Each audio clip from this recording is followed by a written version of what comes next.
नमस्कार। आज का डीप डाइव एक खास रिपोर्ट पर है जो निक ट्रेंटन की किताब the art of self therapy का विश्लेषण करती है। हाँ। हमारा मिशन है रिपोर्ट के नजरिए से समझना कि भाई इस किताब के मुख्य विचार क्या हैं, कौन सी तकनीकें हैं इसमें, और आजकल जो ये सेल्फ हेल्प का दौर चल रहा है उसमें इसकी असली जगह क्या है। बिल्कुल। और देखिए, ये रिपोर्ट ऐसे समय में आई है जब सेल्फ हेल्प का चलन वाकई जोरों पर है। हाँ। मतलब पारंपरिक थेरेपी अक्सर महंगी होती है या लोगों की पहुंच से बाहर होती है, या फिर वो सामाजिक दबाव वाली बात। सही कहा। तो लोग ऐसे विकल्प ढूंढते ही हैं, और निक ट्रेंटन, जिनका बैकग्राउंड व्यवहारिक मनोविज्ञान में बताया गया है, वो इसी स्पेस को शायद टारगेट कर रहे हैं। अच्छा, तो चलिए इस रिपोर्ट को जरा खोलते हैं। किताब का मतलब मेन आइडिया क्या है, रिपोर्ट क्या कहती है? रिपोर्ट के मुताबिक किताब का दावा है कि ये लोगों को उनके अंदरूनी संघर्षों को समझने और फिर उन्हें बदलने में मदद करती है। हाँ। जिससे सेल्फ अवेयरनेस यानी आत्म जागरूकता बढ़े। ओके।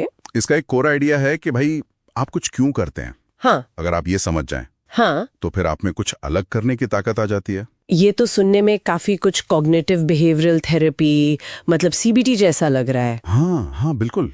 रिपोर्ट भी यही कहती है कि सीबीटी का असर साफ दिखता है, खासकर इस बात पर कि कैसे हमारे विचार हमारी भावनाओं और व्यवहारों को शेप देते हैं। और ये किताब खास तौर पर किन लोगों के लिए है?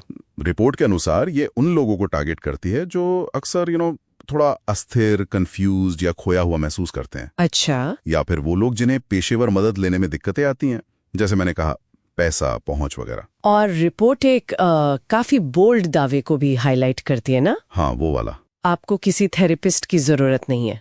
कम से कम शुरू करने के लिए तो बिल्कुल नहीं। रिपोर्ट इसको कैसे देखती है? सिर्फ मार्केटिंग या कुछ और? रिपोर्ट इसे दोनों तरह से देखती है। एक तरफ तो हाँ, ये ध्यान खींचने वाला दावा है, शायद बिक्री बढ़ाने के लिए। लेकिन दूसरी तरफ ये उस बढ़ती हुई भावना को भी दिखाता है जहां लोग अपनी मेंटल हेल्थ की जिम्मेदारी खुद लेना चाह रहे हैं। हाँ, ये बात भी है। भले ही उनके पास रिसोर्सेज ना हो, लेकिन रिपोर्ट इसके खतरों से भी आगाह करती है। दिलचस्प। अच्छा, अब तकनीकों पर आते हैं। रिपोर्ट के हिसाब से किताब में कौन से प्रैक्टिकल तरीके बताए गए हैं? कई चीजें हैं। रिपोर्ट जिक्र करती है मेटा कॉग्निशन का। मेटाकॉग्निशन? हाँ, मतलब अपनी ही सोच के बारे में सोचना, अपने सोचने के जो पैटर्न है उनको समझना। अच्छा। रिपोर्ट मानती है कि ये सेल्फ रिफ्लेक्शन के लिए एक ठीक ठाक शुरुआती पॉइंट हो सकता है। और वो इनर चाइल्ड और शैडो सेल्फ, ये आजकल काफी सुनने में आते हैं।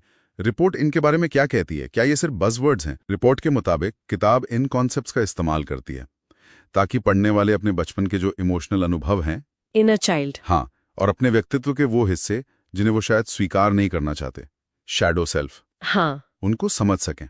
रिपोर्ट का मानना है कि ये सेल्फ डिस्कवरी में शायद हेल्पफुल हों, पर हो सकता है किताब में इनकी बहुत गहरी व्याख्या ना हो, मतलब थोड़ी सतही। ओके। और विचारों को रीप्रोग्राम करना, व्यवहारिक प्रयोग, स्टोइक फिलॉसफी। हाँ, वो भी है।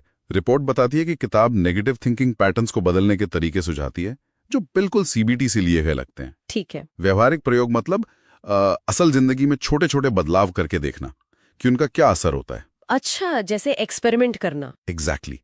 और स्टोइक फिलॉसफी से वो स्वीकृति वाली बात और उन चीजों पर फोकस करना जिन्हें हम कंट्रोल कर सकते हैं। रिपोर्ट मानती है कि ये तकनीकें काम की हो सकती हैं, पर साथ ही ये भी कहती है कि किताब शायद इन्हें लागू करने के लिए पूरा गाइडेंस या बारीकियां ना दे पाए। और किताब वादे क्या करती है? रिपोर्ट में एक शब्द था, उत्कृष्टतावाद बनाम पूर्णतावाद। ये क्या चीज है? हाँ, रिपोर्ट के हिसाब से किताब बेहतर इमोशनल कंट्रोल, कम स्ट्रेस, ज्यादा सेल्फ एस्टीम और एक ऑथेंटिक जिंदगी जीने का वादा करती है। ओके। और पूर्णतावाद मतलब परफेक्शनिज्म, हर चीज परफेक्ट करने की धुन, उसके बजाय किताब उत्कृष्टतावाद पर जोर देती है। उत्कृष्टतावाद मतलब लगातार सुधार, प्रोग्रेस पर ध्यान देना, न कि ऐसे स्टैंडर्ड्स पर जो शायद कभी पूरे ही ना हो। रिपोर्ट इसे एक हेल्दी नजरिया मानती है। ठीक है। लेकिन यहीं पर रिपोर्ट थोड़ी क्रिटिकल हो जाती है। अच्छा। जहां एक तरफ माना गया है कि ये सेल्फ हेल्प में नए लोगों के लिए आसान और प्रैक्टिकल है, वहीं दूसरी तरफ काफी आलोचनाएं भी हैं। जैसे कि क्या आलोचना है? सबसे बड़ी आलोचना जो रिपोर्ट बताती है वो है गहराई की कमी, मतलब साइंटिफिक रिगर की कमी। समीक्षकों को लगता है कि तकनीकें बस ऊपर ऊपर से बता दी गई हैं, बिना काफी रिसर्च या कॉन्टेक्स्ट के। सतहीपन जिसे कहते हैं। हाँ, सतहीपन। रिपोर्ट ये भी नोट करती है कि कुछ पढ़ने वालों को किताब के स्ट्रक्चर में प्रॉब्लम लगी, दोहराव महसूस हुआ। ओके। और कुछ को लेखक का टोन थोड़ा उपदेश देने वाला, या कहें तो अपमानजनक भी लगा। अच्छा। और वो जो दावा था थेरेपिस्ट की जरूरत नहीं, उस पर वापस आते हैं। रिपोर्ट का इस पर क्या टेक है? क्या किताब ये बताती है कि भाई कब रुकना है और प्रोफेशनल हेल्प लेनी है? रिपोर्ट इस दावे को लेकर काफी सीरियस कंसर्न दिखाती है। हाँ, कुछ लोग इसे एम्पावरमेंट की तरह देख सकते हैं, खासकर जिनके पास रिसोर्सेज कम हैं। लेकिन रिपोर्ट कहती है कि ये गहरे मानसिक मुद्दों जैसे ट्रॉमा या सीवियर डिप्रेशन के लिए खतरनाक हो सकता है। ये तो गंभीर बात है। बिल्कुल। और रिपोर्ट इस बात पर थोड़ी निराशा जताती है कि किताब शायद ये साफ नहीं करती कि भाई कब सेल्फ हेल्प काफी नहीं है और प्रोफेशनल इंटरवेंशन जरूरी हो जाता है। तो एक तरफ तो ये सुलभ है, दूसरी तरफ सतही और संभावित रूप से जोखिम भरे होने का भी इस पर आरोप है। रिपोर्ट इन दोनों को तौलकर पारंपरिक थेरेपी की तुलना में क्या निष्कर्ष निकालती है आखिर? रिपोर्ट का निष्कर्ष तो साफ है, ये किताब प्रोफेशनल थेरेपी का विकल्प तो बिल्कुल नहीं है। अच्छा। इसे ज्यादा से ज्यादा एक सप्लीमेंट, एक पूरक माना जा सकता है, या शायद थेरेपी की दुनिया में एक पहला कदम। इसकी ताकत है कम लागत, आसान पहुंच, लेकिन इसकी सीमाएं भी गंभीर हैं। ये पर्सनल फीडबैक नहीं दे सकती, इसका वन साइज फिट्स ऑल वाला नजरिया सबके लिए काम नहीं करता। हाँ, ये तो है। और गंभीर मामलों में ये नुकसान भी पहुंचा सकती है। रिपोर्ट में जोखिम की तुलना भी की गई थी शायद? हाँ, वो एक दिलचस्प पॉइंट था। रिपोर्ट कहती है एक खराब सेल्फ हेल्प किताब शायद कम से कम नुकसान करे, लेकिन एक खराब थेरेपिस्ट बहुत ज्यादा नुकसान पहुंचा सकता है। ओहो। ये दिखाता है कि दोनों के रिस्क अलग अलग लेवल के हैं, पर सेल्फ हेल्प के रिस्क को भी हल्के में नहीं लेना चाहिए। बिल्कुल।